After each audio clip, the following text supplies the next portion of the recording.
Oi, vamos retomar nossas aulas online, nossas videoaulas. E nosso tema hoje é hereditariedade e reprodução. São os temas do conteúdo do 9º e do 8º anos.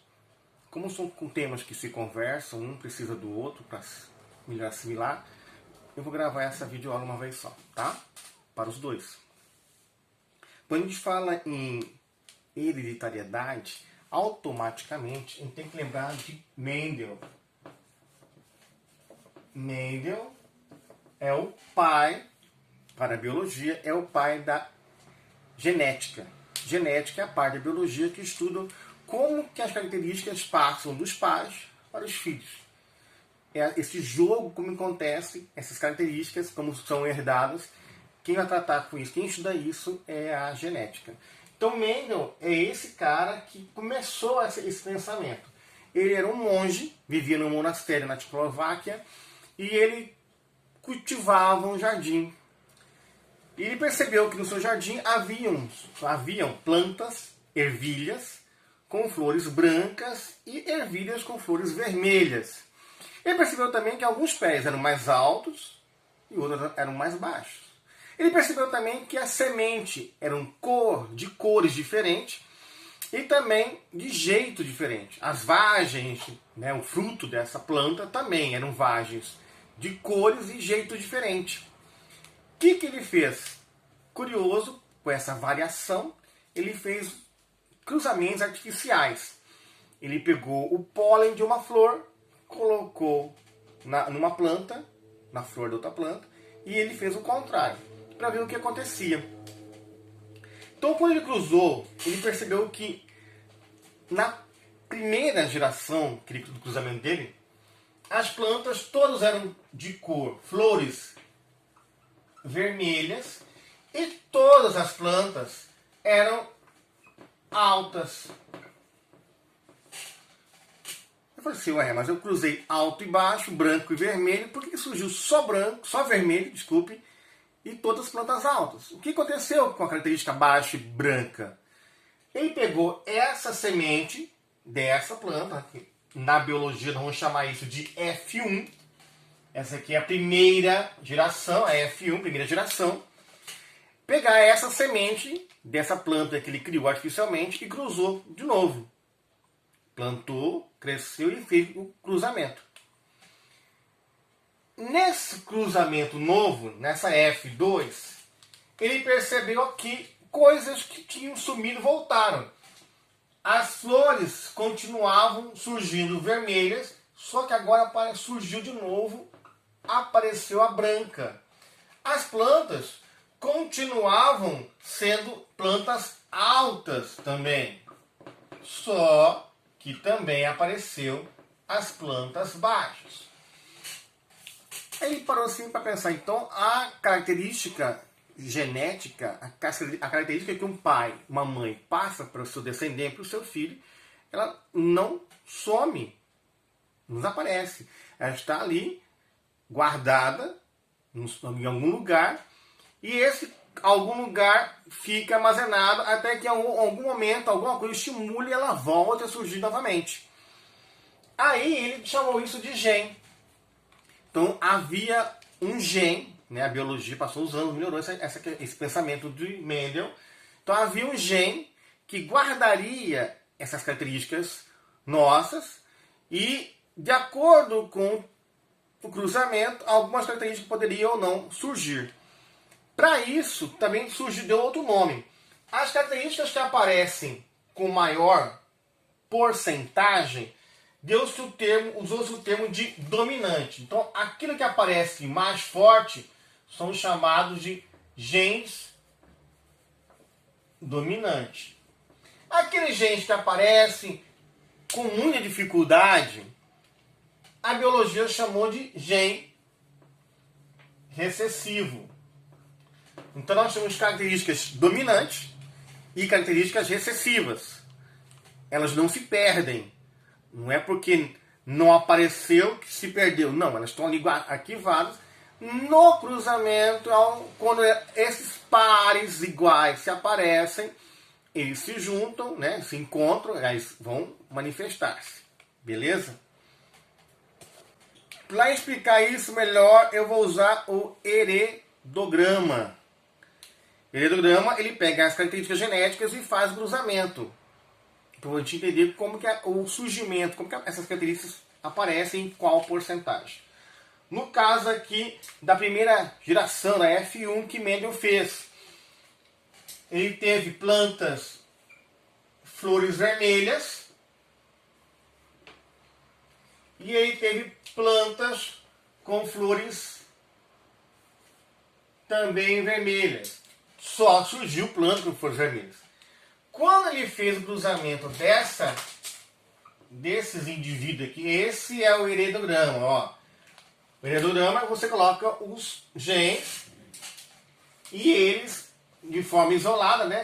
Como ele chega até nós, de forma isolada, a partir dos gametas. E aí você vai fazer o cruzamento. Nesse cruzamento aqui, dominante com dominante, vermelho. Dominante com recessivo, o recessivo está lá. Mas quem manifesta é o vermelho. Então é a cor vermelha de novo. Que recessivo com dominante. Que cor que vai ser? De novo vermelho. Recessivo com recessivo. Nesse caso aqui, ó, a flor é branca. Então no heredograma, usando o exemplo que Mendel fez, no cruzamento lá dele, as flores vermelhas geraram 75% de flores vermelhas e 25% de flores brancas. Ah, isso aqui também tem nome.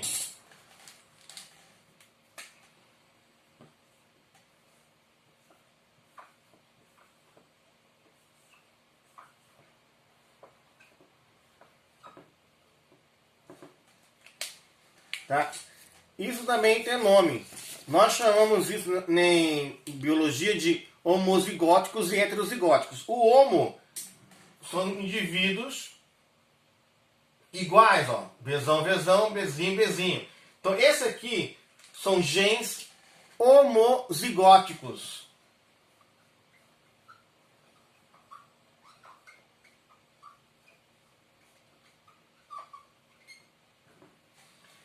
E aqui, um gene dominante e um gene recessivo, que aparece várias vezes aqui, ó.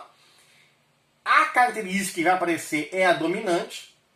Ela vai surgir. O recessivo não se manifesta, ela fica guardada, não se perdeu, está guardado. Nesse caso aqui, nós temos um gene heterozigótico.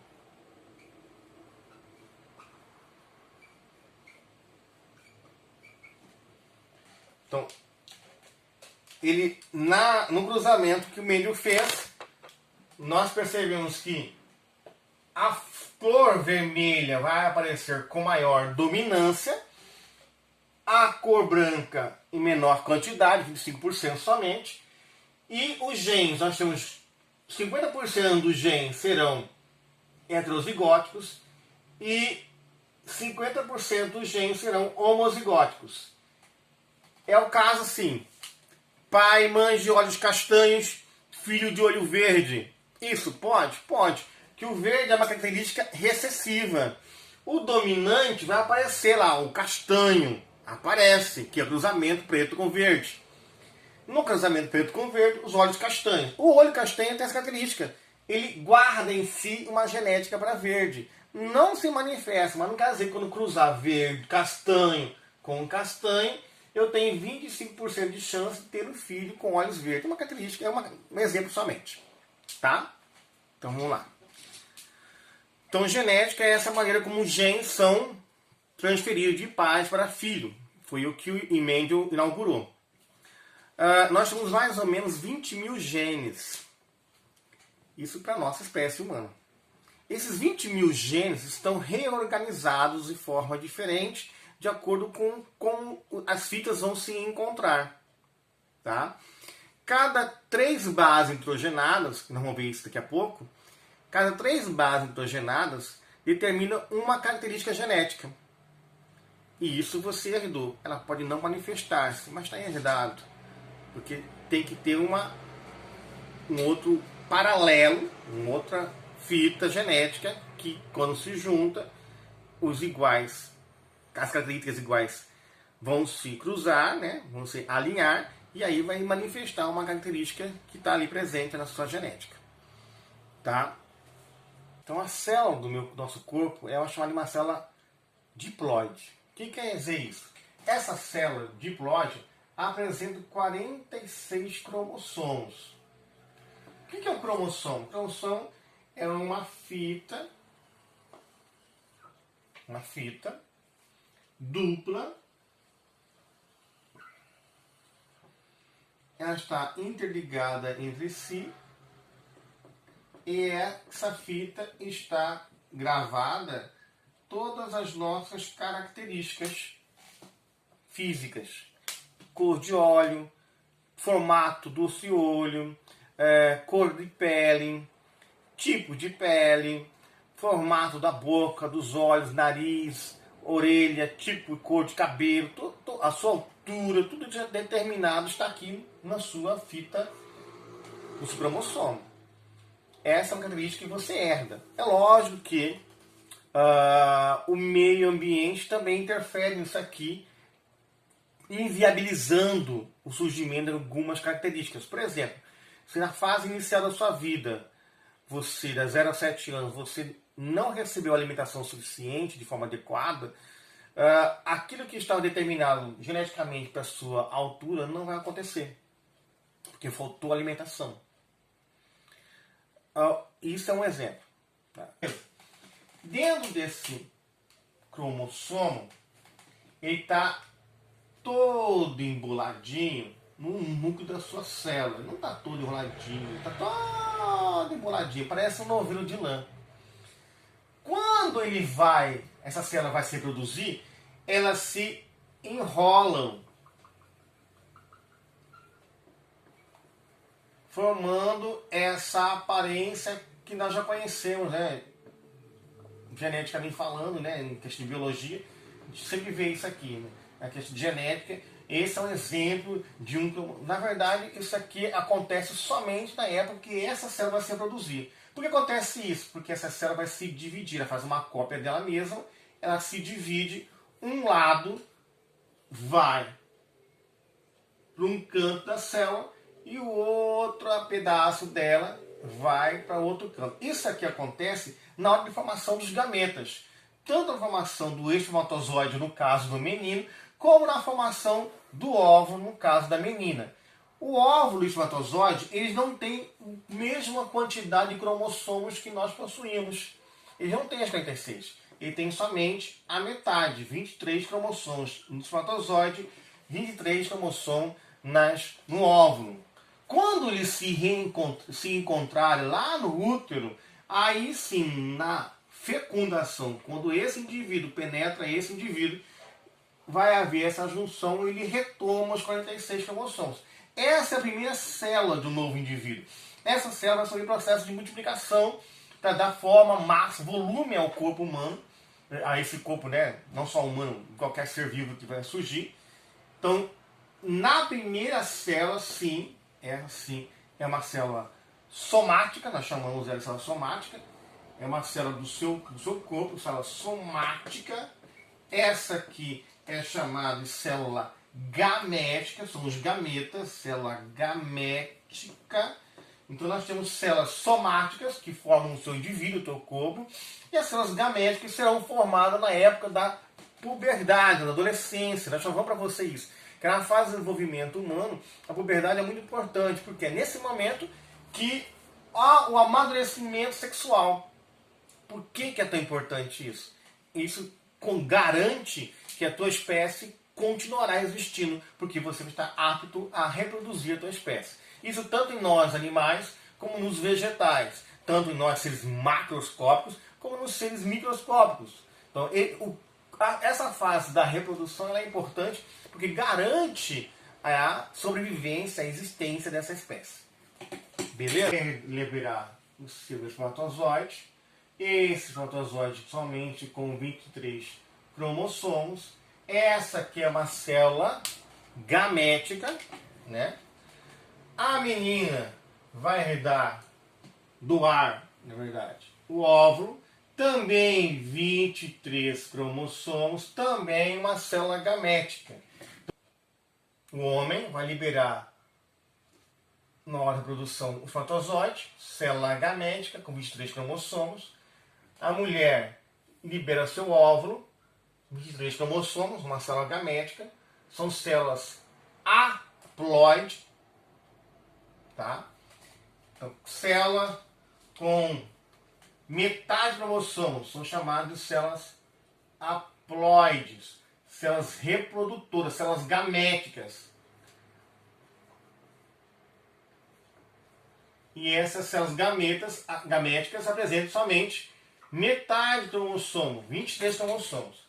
Quando esses dois se encontram, ocorre a fecundação, que é a entrada do espermatozoide no óvulo.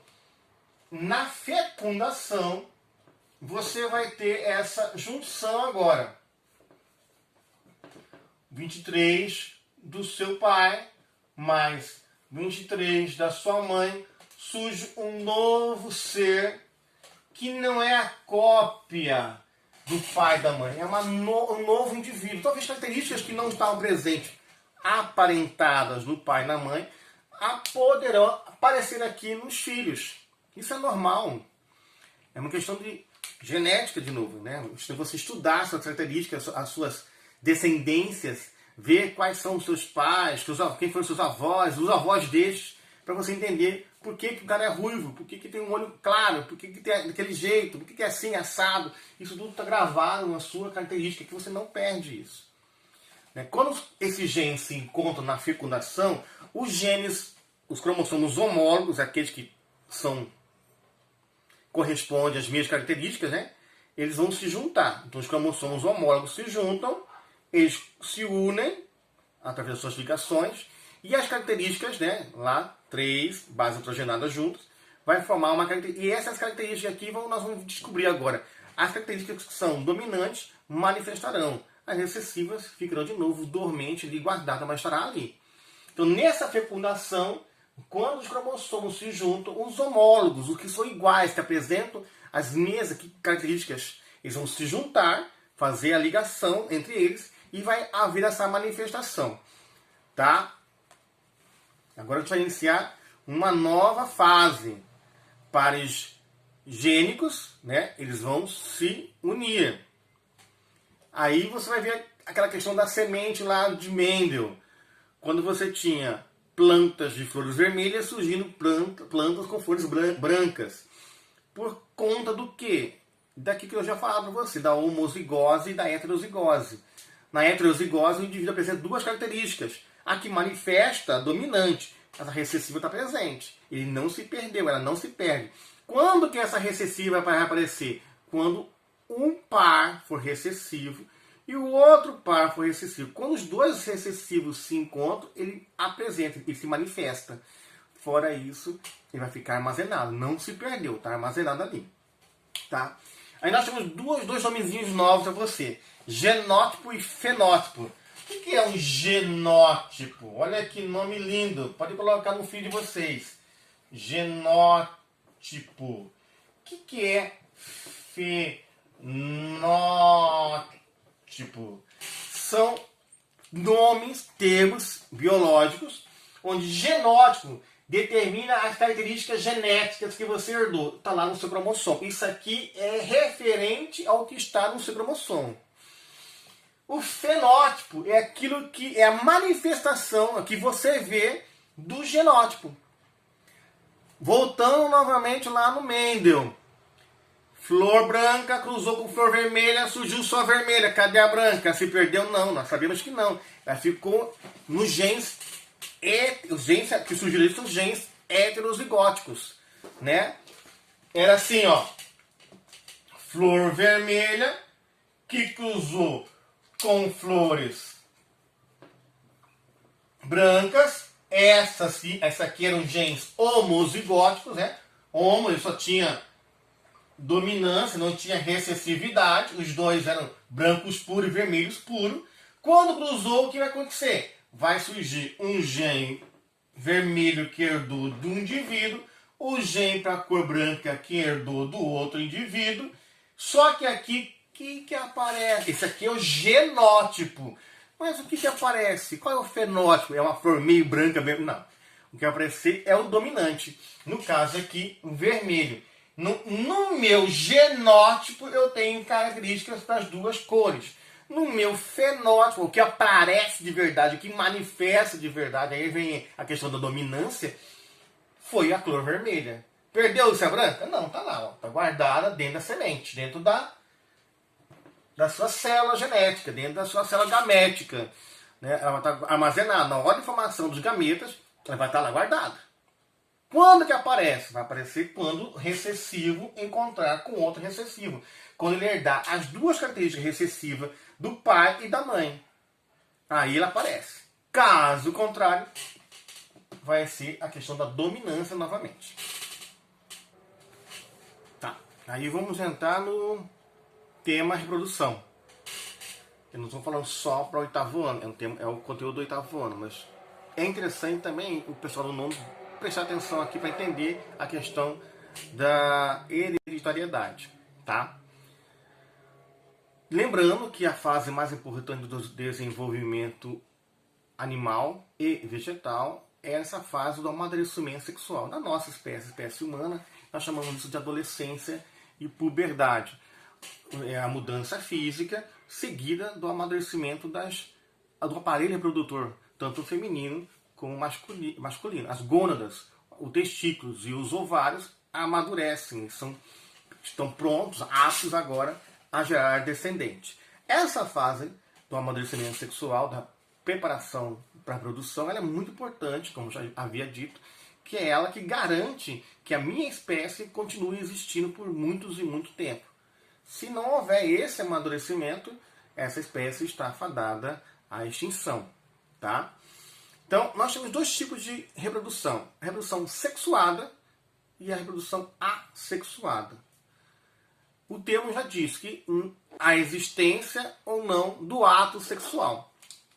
E que esse ato sexual não necessariamente, ou obrigatoriamente, tenha que ter a questão da penetração do membro no outro, como acontece nos nós animais.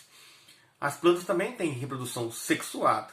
Só que ali, no caso, é a transferência do grão de pólen para o aparelho reprodutor feminino. Tá? Então nós temos a reprodução sexuada e a reprodução chamada assexuada.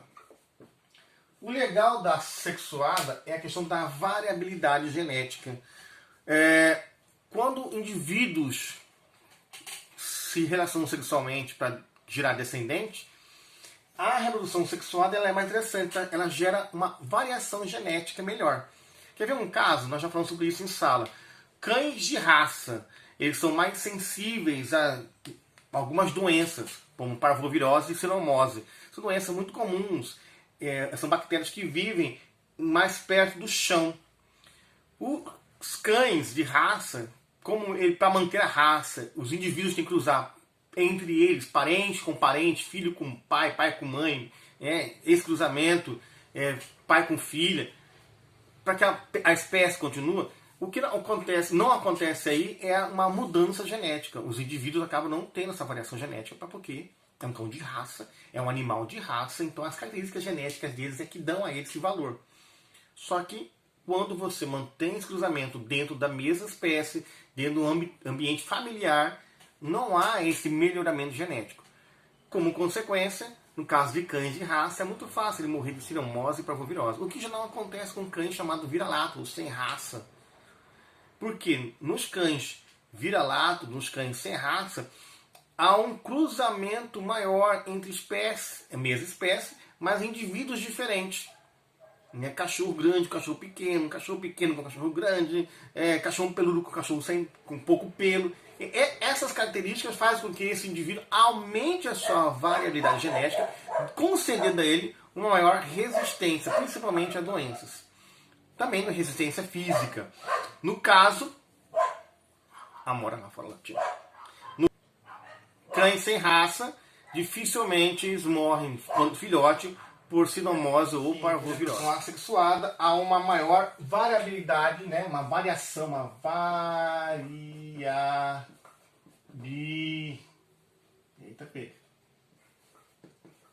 variabilidade genética,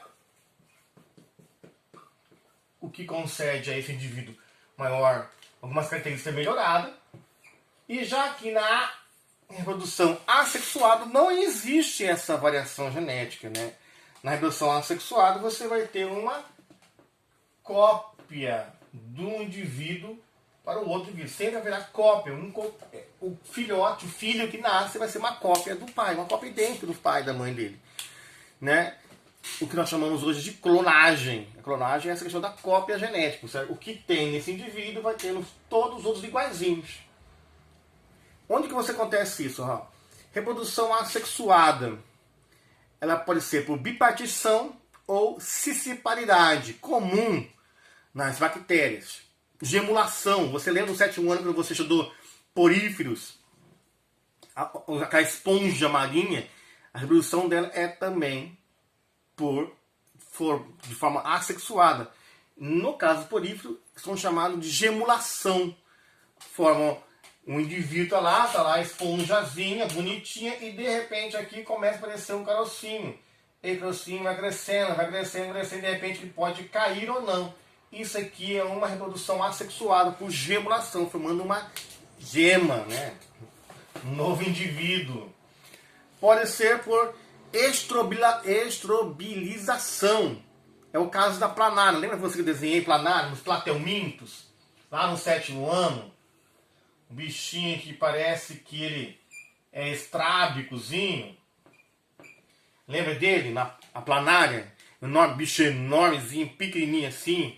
Que se você fragmentá-lo, cada pedacinho desse forma um novo indivíduo. É uma reprodução assexuada por estrobilização ou fragmentação.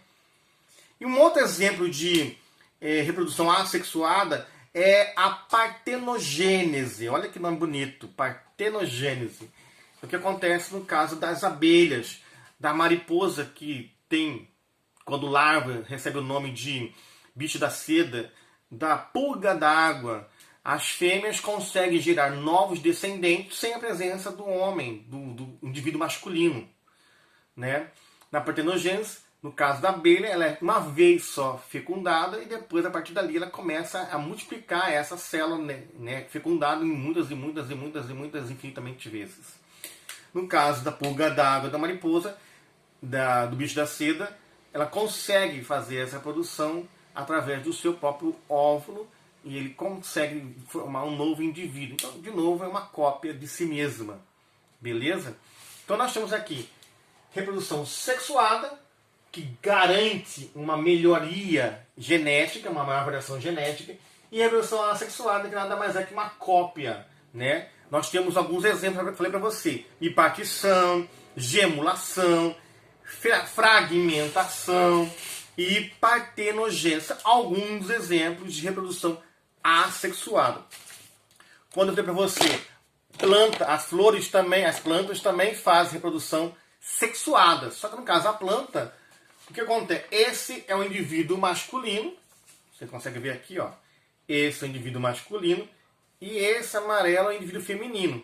Esse aqui produz o grão de pólen, que quando amadurece são liberados e pousarão aqui em cima.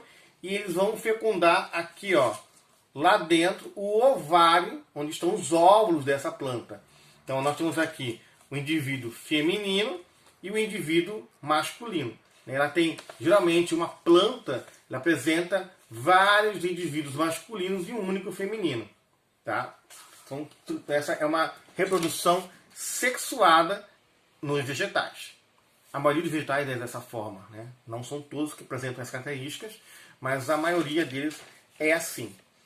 No caso de nós, nós humanos, a reprodução é feita quando um indivíduo masculino produz seu espermatozoide, é uma célula haploide, 23 cromossomos.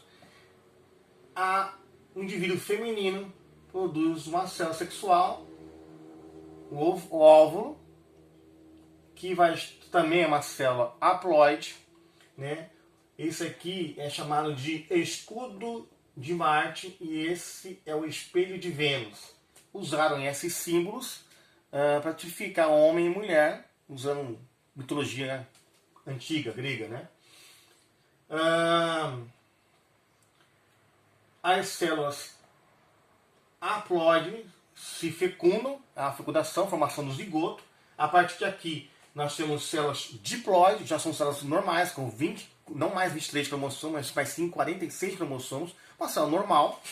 Essa célula, primeira célula, vai se multiplicar. Aqui, ela vai entrar em várias divisões celulares, né? É a reprodução, divisão celular, elas vão se multiplicando.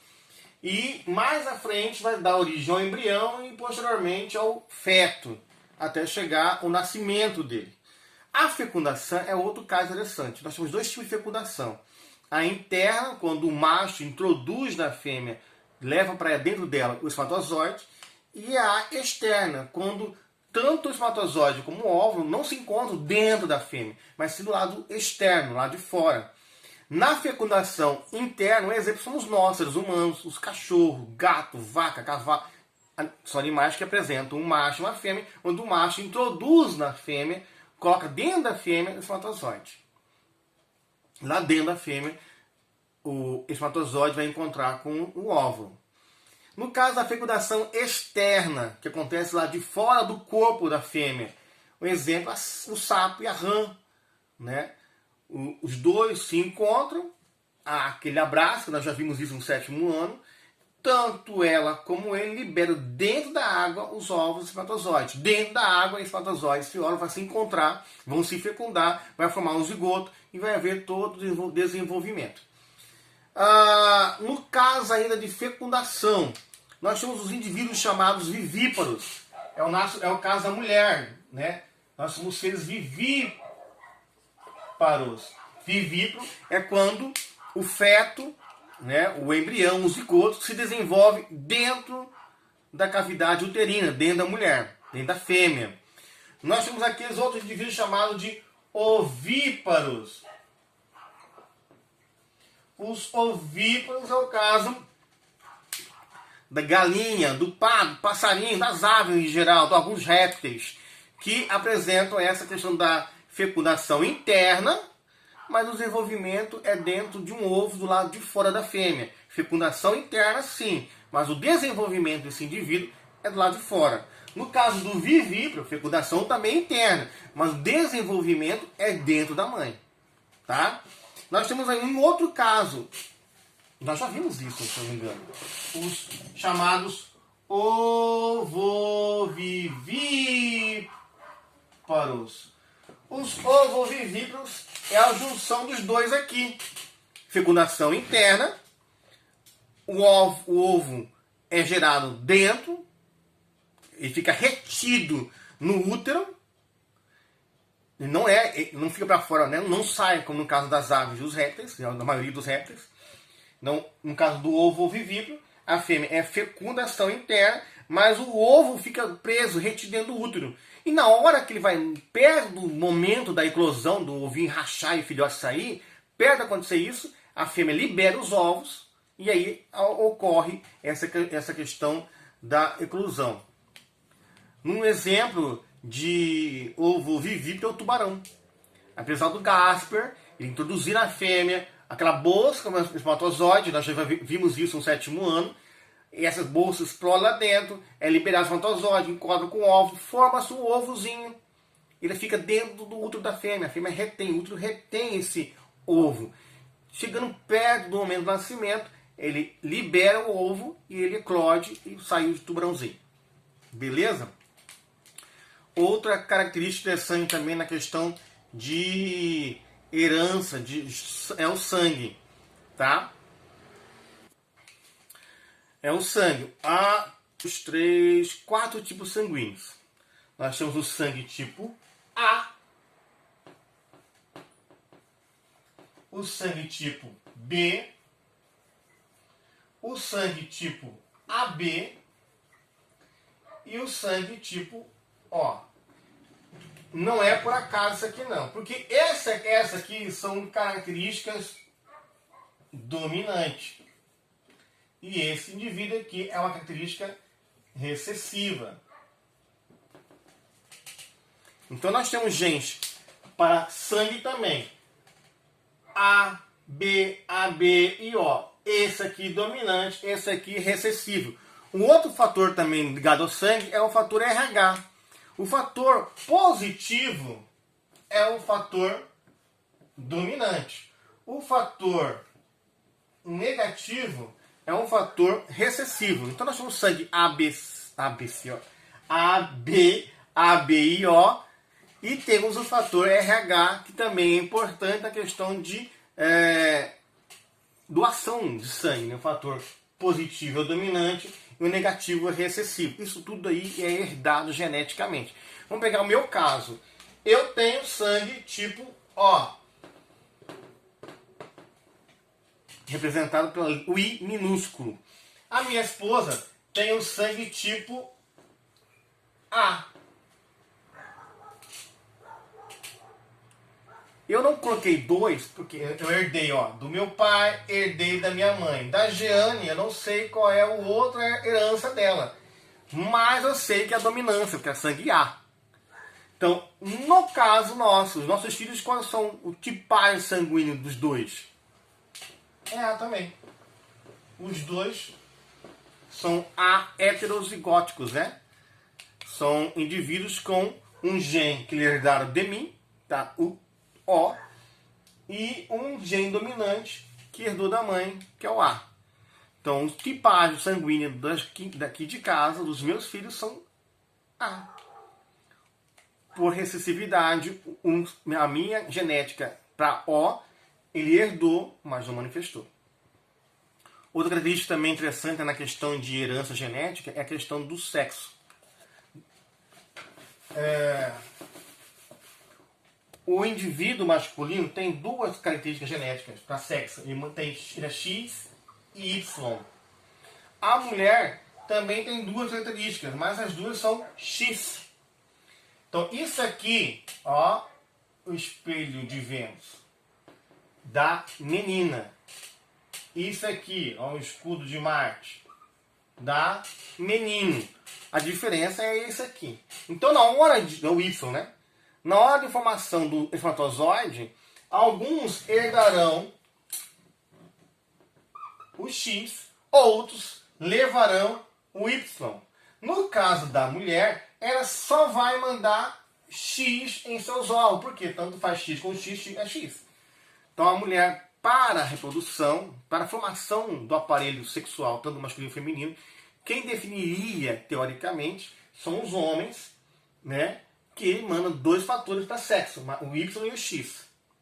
Mas há outros fatores que podem influenciar também nessa questão do aparelho sexual, que pode ser a temperatura interna da mulher, a acidez da região vaginal, tudo isso pode, de alguma forma, alterar também ou facilitar o aparecimento de mais um indivíduo de um tipo de sexo do que o outro tipo de sexo. Tá?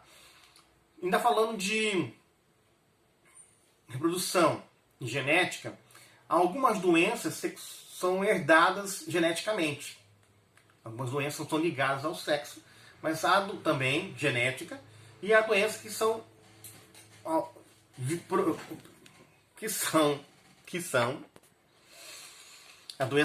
herdadas geneticamente. Algumas doenças chamadas são doenças hereditárias e outras nós chamamos de aneuploidia. As doenças hereditárias são mais comuns, né? Nós facilmente tratamos com ela, é o albinismo,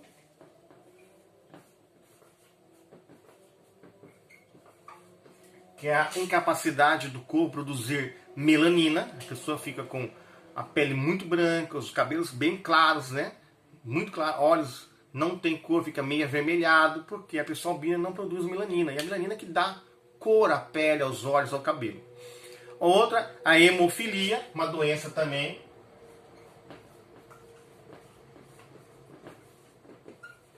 A hemofilia é uma doença genética, é a incapacidade do corpo de produzir plaquetas. Então, na questão da coagulação, essa pessoa ela não vai ter essa coagulação, vai ser complicado isso para ela, por conta da incapacidade do corpo de produzir plaquetas e fibras que permite a coagulação sanguínea. Outra doença é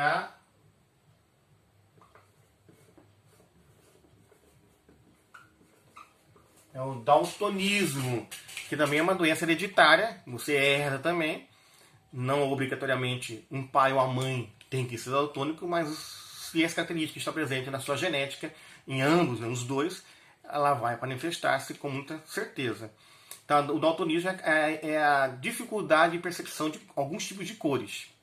E uma outra questão também é a aneuploidia.